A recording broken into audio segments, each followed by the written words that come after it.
Good afternoon dear friends, आप सभी का हमारे चैनल सक्सेस विद बीएससी में बहुत बहुत स्वागत है। जैसा कि आप सभी को पता है कि यूपी पेट की आज परीक्षा का दूसरा दिन है। तो जैसा कि हम लोगों ने कल यूपी पेट परीक्षा की प्रथम पाली का जीएस का एनालाइज़ किया था, तो आज दूसरी पाली के जीएस का एनालाइज़ करने हम लोग जा रहे हैं। तो चलिए बिना किसी देरी को करते हुए शुरू करते हैं। और आपसे गुजारिश रहेगी कि जिन्होंने कल की पहली पाली में एग्ज़ाम दिया था वो जीएस का एनालाइज हमारे इस चैनल के माध्यम से चेक कर सकते हैं। तो चलिए शुरू करते हैं दूसरी पाली का जीएस का हल। पहला क्वेश्चन था 1930 में महात्मा गांधी द्वारा सविनय अवज्ञा आंदोलन शुरू करने का कारण क्या था। तो इसका सही आंसर होगा ऑप्शन नंबर सी, यानी नमक कानून तोड़ने के लिए दांडी मार्च किया गया था। तो ऑप्शन नंबर सी पहले का सही आंसर होगा। दूसरा क्वेश्चन है कौन सा 1857 के विद्रोह का परिणाम था। तो इसका सही आंसर होगा option number A, east India company की शक्तियों को ब्रिटिश क्राउन में हस्तांतरित कर दिया गया था। क्वेश्चन नंबर 3 था निम्नलिखित में से कौन पृथ्वी का सबसे बड़ा अंतःस्थलीय जल निकाय है। तो इसका सही आंसर होगा ऑप्शन नंबर सी, यानी कैस्पियन सागर। क्वेश्चन नंबर 4 है निम्नलिखित में से कौन स्वतंत्र भारत का पहला भारतीय गवर्नर जनरल था। तो इसका सही आंसर होगा option number C Rajagopalachari. Question number 5 है किस अधिनियम द्वारा वर्मा को भारत से अलग कर दिया गया। तो इसका सही आंसर होगा ऑप्शन नंबर ए, यानी भारत सरकार अधिनियम 1935। पेट की पहली पाली में भी भारत सरकार अधिनियम 1935 से क्वेश्चन आया था और दूसरी पाली में भी ऐसा ही एक क्वेश्चन आया था। वर्मा किस एक देश का वर्तमान में पुराने समय में नाम हुआ करता था, आप कमेंट कॉलम में बताएंगे।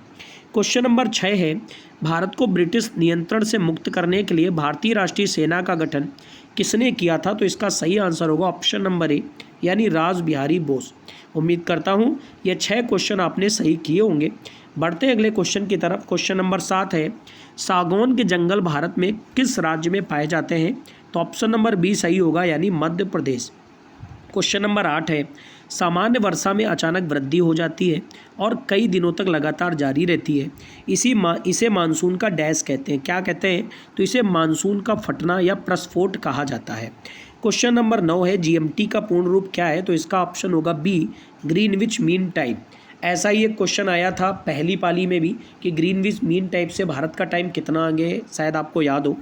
क्वेश्चन नंबर 10 है प्रति 1000 पर जीवित जन्मों की वार्षिक संख्या को किस नाम से जाना जाता है।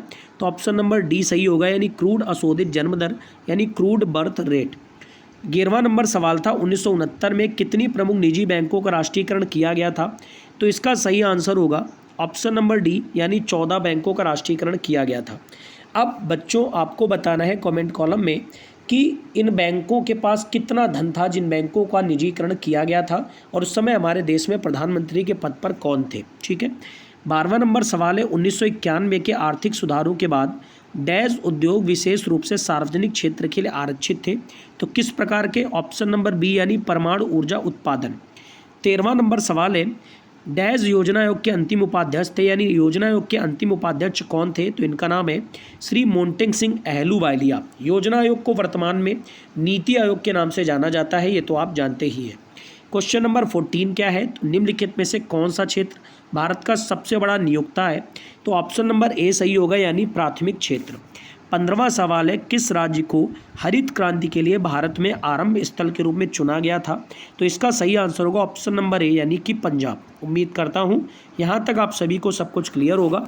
बढ़ते हैं अगले क्वेश्चन की तरफ। क्वेश्चन नंबर 16 कौन सा अनुच्छेद अल्पसंख्यकों के हितों का संरक्षण करता है। तो सही आंसर होगा ऑप्शन नंबर डी, यानी अनुच्छेद 29। 17वां सवाल है 42वें संशोधन के माध्यम से संविधान में कौन सा नया नीति निर्देशक तत्व जोड़ा गया, यानी डीपीएसपी जोड़ा गया। तो ऑप्शन नंबर बी, यानी समान न्याय और निःशुल्क विधिक सहायता। 18वां सवाल है कौन से मौलिक कर्तव्य, ध्यान से देखिए, सार्वजनिक संपत्ति की सुरक्षा करना भी मौलिक कर्तव्य है, वैज्ञानिक दृष्टिकोण मानवतावाद विकसित करना भी मौलिक कर्तव्य है, भारत की संप्रभुता अखंडता और एकता की रक्षा करना भी मौलिक कर्तव्य है, यानी ये सभी ऑप्शन नंबर ए। अगला क्वेश्चन है सभी अम्लों में समान तत्व में क्या पाया जाता है। तो इसका सही आंसर होगा हाइड्रोजन पाया जाता है। अगला क्वेश्चन है नॉन स्टिक खाना पकाने के बर्तन काहे से लेपित किए जाते हैं। तो इसका सही आंसर होगा टेफ्लॉन से लेपित किए जाते हैं। 21 नंबर क्वेश्चन है, अनुच्छेद 245 के अनुसार डैश संसद का कार्य है। तो संसद का कार्य अनुच्छेद 245 के अनुसार कानून बनाना, यानी ऑप्शन नंबर सी है। 22 नंबर है, सरकारी आयोग निम्नलिखित में से किससे संबंधित है। तो इसका सही आंसर होगा केंद्र और राज्य के बीच संबंध स्थापित करने में। क्वेश्चन नंबर 23 है, प्रकाश वर्ष किसका मापक होता है। तो इसका सही आंसर होगा तारकीय दूरी को, यानी कि जब हम दूरी को मापते हैं तो मीटर और किलोमीटर जो कि बहुत छोटी दूरी है, तो जब बड़ी दूरी को मापते हैं तो प्रकाश वर्ष का इस्तेमाल किया जाता है। बढ़ते हैं आगे। अब अगला क्वेश्चन जो जीएस का है वो है 26 नंबर।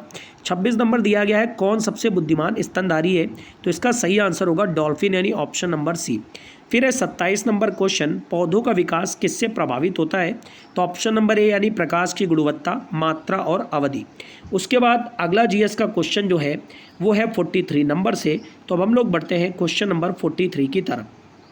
क्वेश्चन नंबर 43 है, भारत गौरव पर्यटक ट्रेन को जून 2022 में रामायण सर्किट के हिस्से के रूप में भारत और डैश के बीच हरी झंडी दिखाकर रवाना किया गया।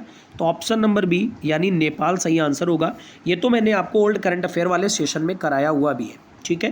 क्वेश्चन नंबर 44 है, भारत ने दोनों देशों के बीच मजबूत और दीर्घकालिक साझेदारी के निर्माण के लिए चल रहे प्रयासों के तहत किस देश को 75 एम्बुलेंस और 17 स्कूल बसें उपहार दी।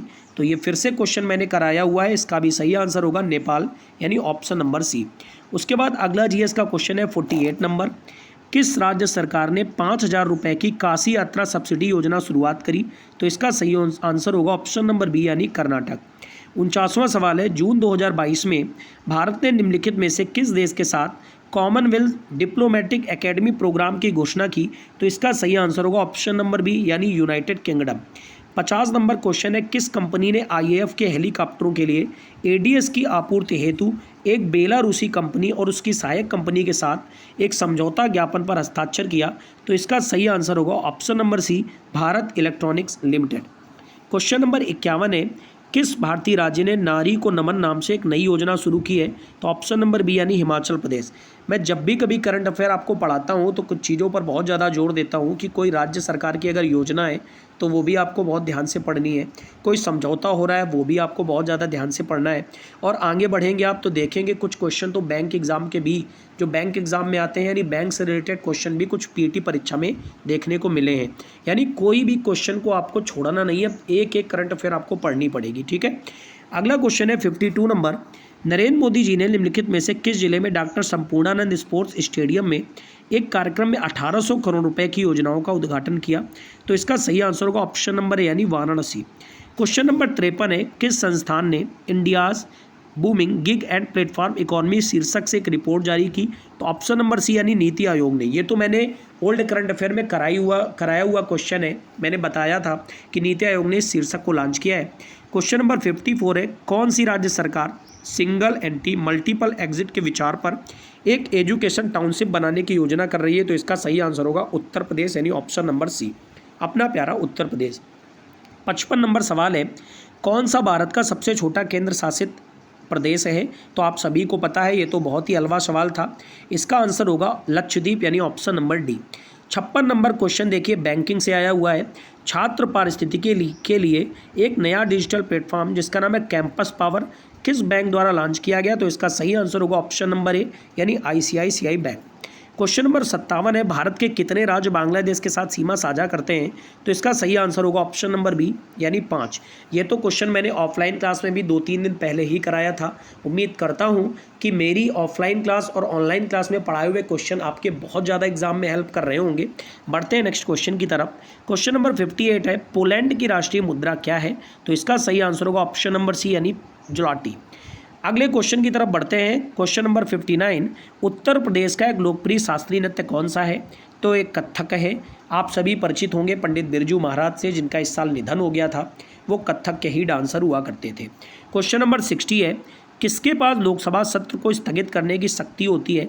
तो ऑप्शन नंबर बी, यानी भारत के राष्ट्रपति, ऑप्शन नंबर बी। अगला क्वेश्चन है 61 नंबर, ये तो आपने कुछ ही दिन पहले मनाया है और ये तो बच्चे को भी, छोटे छोटे बच्चों को भी पता होता है, आप सभी को तो पता ही होगा। क्वेश्चन नंबर 61 है, अंतर्राष्ट्रीय अहिंसा दिवस किस दिन मनाया जाता है। तो 2 अक्टूबर, यानी ऑप्शन नंबर डी। 62 नंबर है, वास्को डी गामा का मकबरा भारत के निम्नलिखित में से किस स्थान पर स्थित है? तो ऑप्शन नंबर सी यानी कोच्चि, केरला। 63 नंबर सवाल है, थॉमस कप निम्नलिखित में से किस खेल से संबंधित है? तो इसका सही आंसर होगा ऑप्शन नंबर बी यानी बैडमिंटन। ये क्वेश्चन भी मैंने आपको कराया हुआ है जब मैंने आपको बताया था कि इंडिया ने पहली बार थॉमस कप को जीता है इंडोनेशिया को हरा करके, तो ये पॉइंट आपने सही किया ही होगा।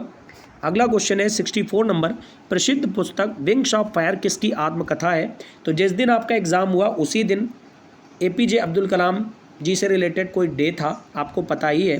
तो विंग्स ऑफ फायर उन्हीं की पुस्तक है, तो ऑप्शन नंबर बी इसका सही आंसर हो जाएगा। अगला सवाल है क्वेश्चन नंबर 65, ग्लोबल वार्मिंग का अपेक्षित परिणाम क्या होता है? तो याद रखिए, समुद्र के स्तर में वृद्धि, तटीय रेखा में परिवर्तन, फसल पैटर्न में परिवर्तन, ये सभी, इसका आंसर हो जाएगा ऑप्शन नंबर ए। उसके बाद जो GS थी वो थी 96 नंबर से, तो अब हम लोग जल्दी से बढ़ेंगे और देखेंगे 96 से आगे कौन कौन से क्वेश्चन GS में पूछे गए। 96 नंबर है, जजिया फिर से लगाने वाले मुगल शासक कौन थे? तो ये सबसे क्रूर मुगल शासक थे, आपको पता ही है, औरंगजेब। इनके बारे में मैंने आपको कई बार पढ़ाया हुआ है। अगला क्वेश्चन है, निम्नलिखित में से किसे अंग्रेजों द्वारा शुरू किए गए सबसे महत्वपूर्ण योगदानों में से एक माना जाता है? तो ऑप्शन नंबर बी यानी रेलवे। 98 नंबर क्वेश्चन तो आपका पीछा छोड़ता ही नहीं है, पहली शिफ्ट में भी था, दूसरी शिफ्ट में भी है, ठीक है। और उम्मीद करता हूँ आज की जो आने वाली शिफ्ट है उनमें भी ये क्वेश्चन आ सकता है, तो कितनी ज़्यादा इंपॉर्टेंस रखता है ये सवाल, आप इसी से उम्मीद लगा सकते हैं। 98 नंबर सवाल है, पंचतंत्र की कथाएं किसके द्वारा लिखी गई? तो option number D Vishnu Sharma के द्वारा। 99 नंबर है, गौतम बुद्ध ने सारनाथ में अपना पहला उपदेश दिया, इसे क्या नाम दिया जाता है? तो धर्म चक्र प्रवर्तन मुद्रा। बहुत बार मैंने इस क्वेश्चन को कराया हुआ है। 100 नंबर क्वेश्चन है, निम्नलिखित में से किस शासक के दरबारी कवि हरिशेन थे? तो सही आंसर होगा ऑप्शन नंबर बी समुद्रगुप्त। तो ये जो पेपर है मुझे किसी सोर्स से प्राप्त हुआ था, मैंने आपके बीच GS का सॉल्यूशन कराया है। इस पर पहले बहुत मेहनत की गई है, फिर एक एक क्वेश्चन को मैंने आपके बीच रखा है। उम्मीद करता हूँ आप अच्छा एग्ज़ाम दे करके आए होंगे और आगे भी बहुत अच्छे तरीके से एग्ज़ाम को देंगे। तो ज़रूर अपने दोस्तों के साथ इस वीडियो को शेयर करें।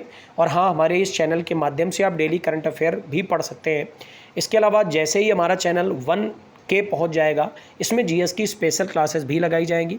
दोस्तों के साथ शेयर करिए इस GS के एनालाइज को। थैंक यू एवरीवन, आपका दिन मंगलमय हो। God bless you all.